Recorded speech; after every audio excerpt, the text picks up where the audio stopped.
नमस्कार, न्यूज 18 मध्य प्रदेश छत्तीसगढ़ देख रहे हैं आप और मैं हूं आपके साथ अवंतिका श्रीवास्तव। साथ ही न्यूज रूम से हमारे सहयोगी सुमित शर्मा भी आपके साथ लगातार जुड़े हुए हैं। कुछ खास खबरों को लेकर सीधे न्यूज रूम से आप तक जानकारी पहुंचाएंगे। शुरुआत करेंगे इस बुलेटिन की। सबसे पहले बेंगलुरु की चर्चा कर लेते हैं। विपक्षी एकता पर बड़ी खबर सामने आती हुई बीजेपी के खिलाफ नया मोर्चा तैयार हो रहा है। यहां पर विपक्षी दलों के गठबंधन का नया नाम भी अब लगभग तय माना जा रहा है। बीजेपी के खिलाफ नया मोर्चा जिसका नाम होगा इंडिया यानी कि Indian national democratic inclusive alliance. थोड़ी ही देर में औपचारिक ऐलान की भी तैयारी, साझा प्रेस कॉन्फ्रेंस होगी और उसके बाद इस नाम की घोषणा औपचारिक रूप से विपक्षी दलों की तरफ से की जाएगी। विपक्ष की बैठक में 26 दल शामिल हुए हैं। 2024 में बीजेपी के खिलाफ रणनीति पूरी तरह से तैयार है। ये करीबन माना जा रहा है 2024 में एनडीए वर्सेस इंडिया की लड़ाई आपको अब देखने को मिलेगी।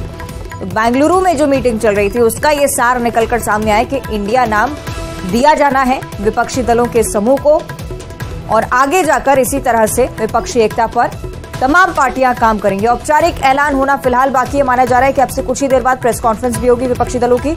औपचारिक रूप से इस नाम का ऐलान होगा। एनडीए वर्सेस इंडिया अब आपको देखने को मिलेगा। तो Indian national democratic inclusive alliance इसे नाम दिया गया है। करीब 26 दल इसमें शामिल हैं। बेंगलुरु में बैठक का सिलसिला चला, उसके बाद ये निष्कर्ष निकलकर सामने आया कि इसी एकता के साथ आगे बढ़ना है। 2024 में बीजेपी को टक्कर देने के लिए सारे विपक्षी दल एक साथ, इसे लेकर अब देखिए बयानों का सिलसिला भी लगातार आगे बढ़ता हुआ। 2024 में एनडीए वर्सेस इंडिया की लड़ाई आप देखेंगे।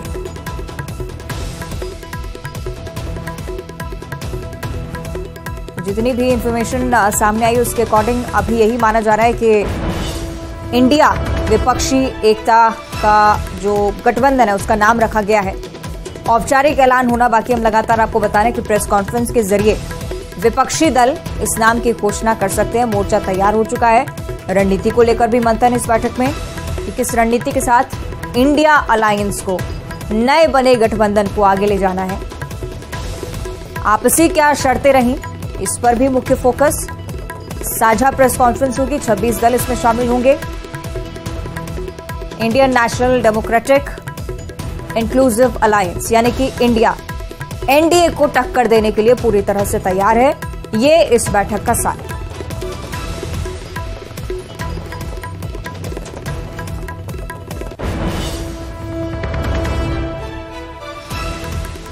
ये बड़ी जानकारी बेंगलुरु से आज निकलकर सामने आई है। तमाम विपक्षी दलों के नेता इसमें शामिल हुए थे। कुल मिलाकर रणनीति को लेकर चर्चा और अब इंडिया नाम कहीं ना कहीं हाईलाइट में, क्योंकि एनडीए को टक्कर देने वाला विपक्षी दल का गठबंधन जिसे ये नाम दिया जा रहा है। तमाम प्रमुख नेता आज इस बैठक में शामिल हुए। इंतजार प्रेस कॉन्फ्रेंस का भी, जिसमें ऑफिशियली इस नाम का ऐलान विपक्षी गठबंधन की तरफ से होगा।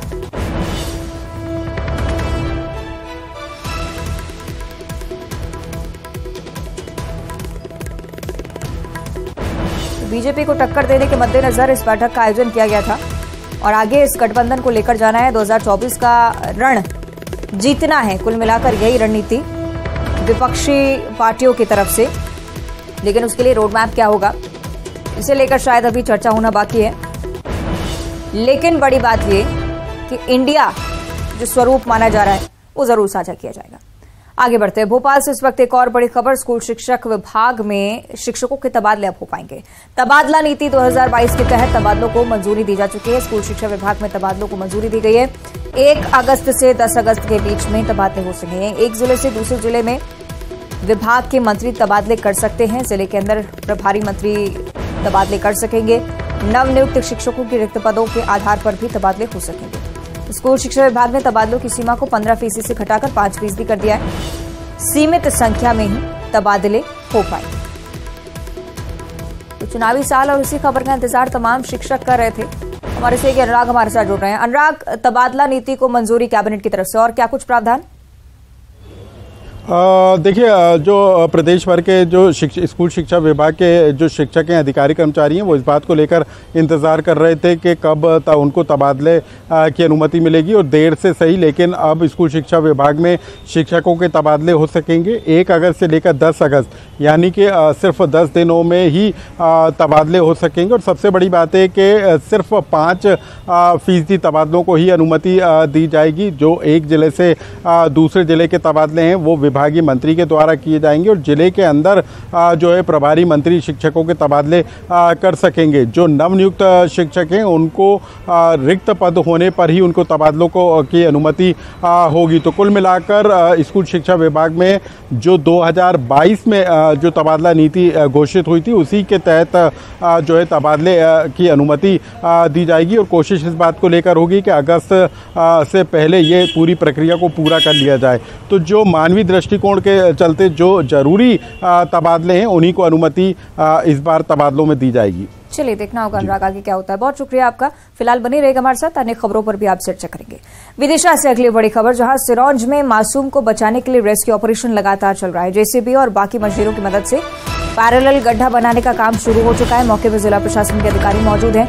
घर के अंदर बने बोरवेल में 2.5 साल की मासूम जा गिरी और इतनी बड़ी लापरवाही आप देखिए कि उस बोरवेल के गड्ढे को ढका नहीं जा सका, जबकि घर के अंदर मौजूद था। प्रशासन की टीम मौके पर पहुंची, लेकिन प्राथमिकता अब इसी ओर जल्द से जल्द इस बच्ची को बाहर निकाला जा सके। 2.5 साल की मासूम है। 20 फीट गहरा बोरवेल बताया जाता है। बच्ची का नाम अस्मिता अहिरवार। बारिश के चलते रेस्क्यू ऑपरेशन में परेशानी भी लगातार आ रही है। ये घटनास्थल की तस्वीरें आप देखिए। लगातार पैरेलल गड्ढा खोदने का काम शुरू हो चुका है। पास ही वो गड्ढा भी, वो बोरवेल भी, जिसमें अस्मिता 2.5 साल की बच्ची फंसी हुई है। सहयोगी अनुराग लगातार जुड़े हुए हैं। अनुराग, क्या कुछ अपडेट फिलहाल रेस्क्यू ऑपरेशन को लेकर? देखिए, लगातार कोशिश की जा रही है कि मासूम को बचाया जाए और इसी को लेकर समानांतर गड्ढा खोदे जाने की प्रक्रिया चल रही है। लेकिन बीच में बारिश के चलते थोड़ी सी दिक्कत जरूर खड़ी हुई, लेकिन पूरा का पूरा अमला लगा हुआ है इस बात की कोशिश में कि किसी भी तरीके से मासूम को सुरक्षित निकाला जा सके। तेजी के साथ जेसीबी लगाई गई है और सबसे बड़ी बात है कि 20 फीट के आसपास जो है बच्ची के फंसे होने की खबर निकल कर आ रही है। हालांकि अभी किसी तरह का रिस्पांस गड्ढे से निकल कर नहीं आ रहा है, लेकिन कोशिश इसी बात को लेकर है कि जल्द से जल्द रेस्क्यू को पूरा कर बच्ची को सुरक्षित निकाला जाए। तो तमाम तरह की लापरवाहियां इस पूरे मामले को लेकर निकल कर सामने आई हैं, लेकिन फिलहाल पूरा का पूरा अमला इसी कोशिश में लगा है कि जल्द से जल्द बच्ची को रेस्क्यू कर लिया जाए और इसी कोशिश में लगातार जो है कवायद जारी होती हुई नजर आ रही है। ठीक है, चलिए बहुत शुक्रिया आपका अनुराग इस पूरी जानकारी के लिए। उम्मीद है कि जल्द से जल्द प्रशासनिक अमला इस बच्चे को सुरक्षित बाहर निकाल सके।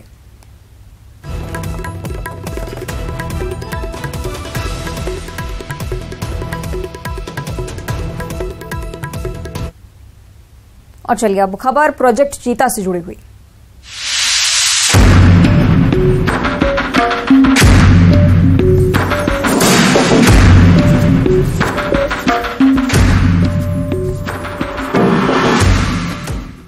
दिल्ली से एक बड़ी जानकारी आज सामने आई है। पीएम मोदी ने उच्च स्तरीय बैठक बुलाई है।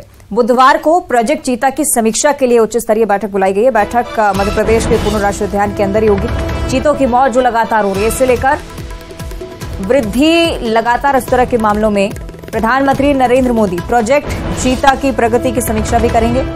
दिल्ली में ही उच्च स्तरीय बैठक होगी और केंद्र ने 5 वन्यजीव विशेषज्ञों की टीम को कुनो भेज दिया है। टीम ने गुजरात से मोहन राम, उड़ीसा से मनोज नायर, कर्नाटक से दीप कॉन्ट्रैक्टर और एनएस भी शामिल हैं। भारत सरकार से मुरली और वी हरिणी कूनो में निरीक्षण करेंगे। केंद्र ने पर्यावरण, वन और जलवायु परिवर्तन मंत्री भूपेंद्र यादव को कूनो पर लगातार निगरानी करने का काम सौंप दिया है। एक हफ्ते में 2 चीतों की मौत के बाद कूनो में 3 चीते संक्रमित पाए गए हैं। चीते ओवान का कॉलर आईडी हटा दिया गया है। गहरा घाव यहां से मिला। दोनों संक्रमित चीते अल्ट्रन और फ्रेडी को बेहोश करने की कोशिशें की जा रही है। 2 चीते बीते 1 सप्ताह में मर चुके हैं। तेजस और सूरज की संक्रमण के चलते ही मौत होना सामने आया था। साउथ अफ्रीका के वाइल्ड लाइफ एक्सपर्ट माइक टॉफ्ट भी चीतों की जांच के लिए कूनो पहुंचने वाले हैं। संक्रमण से प्रभावित बाकी 2 चीतों की निगरानी लगातार की जा रही है। चीतों की कॉलर आईडी फिलहाल हटाई गई।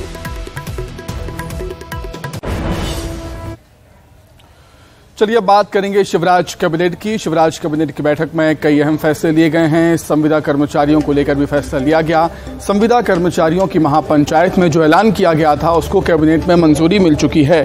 4% दिए और जनवरी से जून 2023 तक 6 माह का एरियर दिए जाने को कैबिनेट ने मंजूरी दी। लाडली बहना योजना में 21 साल की विवाहित महिलाओं के साथ ट्रैक्टर धारक परिवार वाली महिलाओं को भी योजनाओं का लाभ दिए जाने को मंजूरी भी मिली है। साथ ही साथ 10 सितंबर की किस्त में लाभ इनको मिलेगा। सलकनपुर नील कछार 4 लेन, इंदौर इच्छापुर मार्ग से ओमकारेश्वर नए बस स्टैंड तक 4 लेन मैहर तीर्थ स्थान तक। प्रदेश में विभिन्न स्थानों के लिए 1842 करोड़ रुपए की सड़कों और फ्लाईओवर की कैबिनेट ने मंजूरी दी। भत्ते की देयक की 4% की वृद्धि करने की वो आज कैबिनेट ने उसको मंजूरी दी है। जैसा कि माननीय मुख्यमंत्री जी ने कहा था, 38 + 4 बराबर 42% भारत सरकार के बराबर अब महंगाई भत्ता हमारे यहाँ के कर्मचारियों को मिलेगा। इस वृद्धि से 1520 करोड़ रुपए का अतिरिक्त व्ययभार राज्य शासन पर आएगा। इसी तरह से एरियर का भुगतान भी समान 3 किस्तों में किया जाएगा।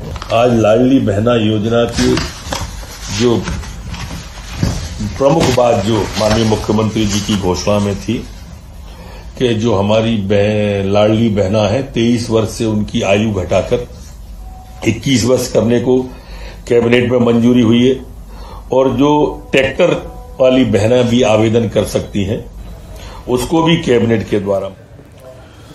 वहीं सीएम शिवराज ने कैबिनेट की बैठक से पहले अपने कैबिनेट के साथियों को भू अभिलेख में सुधार, डिजिटाइजेशन, मॉडर्नाइजेशन के लिए कुछ राज्यों को, कुछ जिलों को जो सम्मान मिले हैं, कुछ जिलों के कलेक्टर को जो सम्मान मिले हैं राष्ट्रपति द्वारा, उसके लिए बधाई दी है अपने साथियों को। देश के सर्वाधिक कलेक्टर सम्मानित होने वाले राज्यों में मध्य प्रदेश का दूसरा स्थान है।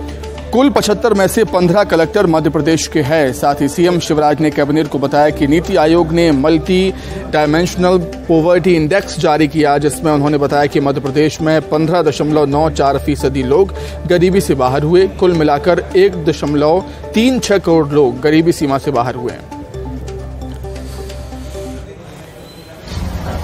15.94% लोग गरीबी से बाहर आए। कुल मिला के 1,36,00,000 लोग जो गरीबी की सीमा रहती है उसके बाहर आए हैं, उनकी आय बढ़ी है। ये हमने नीति आयोग के आंकड़े कह रहे हैं, आज अखबारों में भी आपने देखा होगा, और मैं समझता हूँ कि मध्य प्रदेश के लिए बड़ी उपलब्धि है कि हम 1,36,00,000 लोगों को अपनी अलग अलग योजनाओं के कारण, केंद्र की योजनाओं के कारण, राज्य की योजनाओं के कारण जो अलग अलग हम लाभ देते हैं, ओवरऑल उस सबका इम्पैक्ट आता है, चाहे वो पोषण हो, चाहे वो रहन सहन हो, चाहे वो खाने पीने में काम आने वाली चीजें हो। तो कुल मिला के ये हमको सफलता मिली। तो नीति आयोग के मुताबिक मध्य प्रदेश में विकास की रफ्तार से गरीबी घटी है, ये कहना है नीति आयोग की एक रिपोर्ट का। और इस रिपोर्ट के मुताबिक गरीबी हटाने में देश में मध्य प्रदेश का तीसरा स्थान है। मध्य प्रदेश में करीब 1,36,00,000 लोग गरीबी से बाहर आए। मध्य प्रदेश में गरीबी बढ़ने की रफ्तार में कमी आई है। 2015 से 16 में शहरी क्षेत्र में रफ्तार 44.62% थी।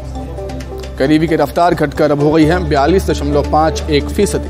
नीति आयोग के राष्ट्रीय बहुआयामी गरीबी सूचकांक रिपोर्ट में ये तथ्य सामने आए। स्वास्थ्य, शिक्षा और जीवन स्तर के लिए 12 मापदंडों पर आकलन हुआ था। पोषण, बाल किशोर वृद्धि दर, मातृ स्वास्थ्य, रसोई गैस में सुधार की वजह से गरीबी मध्य प्रदेश में घटी है, रिपोर्ट ये कहती है।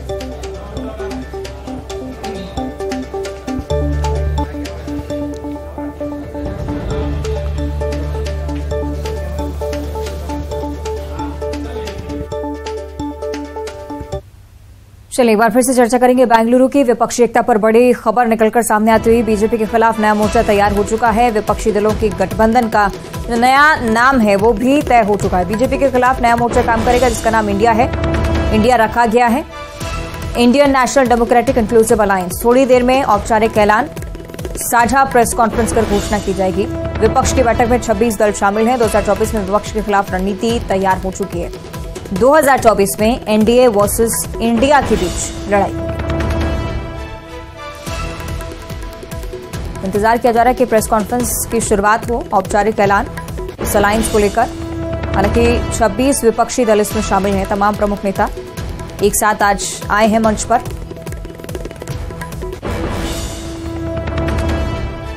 और इसे लेकर औपचारिक ऐलान होना फिलहाल बाकी। बीजेपी के खिलाफ नया मोर्चा तैयार हो चुका है उसे इंडिया नाम दिया गया है, India national democratic inclusive alliance.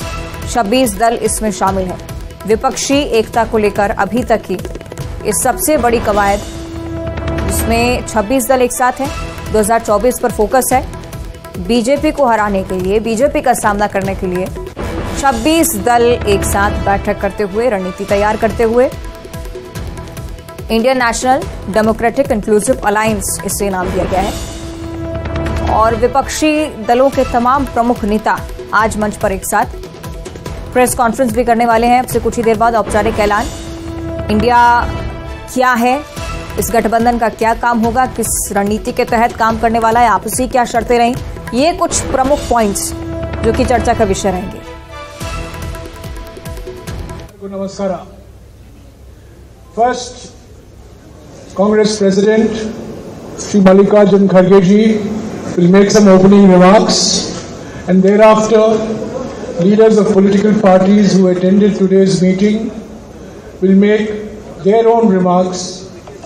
Subsequently, we'll take a few questions, but please bear in mind that many of these leaders have flights to catch, so we are under a time constraint, but we will try to accommodate as many questions as possible. Shri Malikarjun Kharge ji.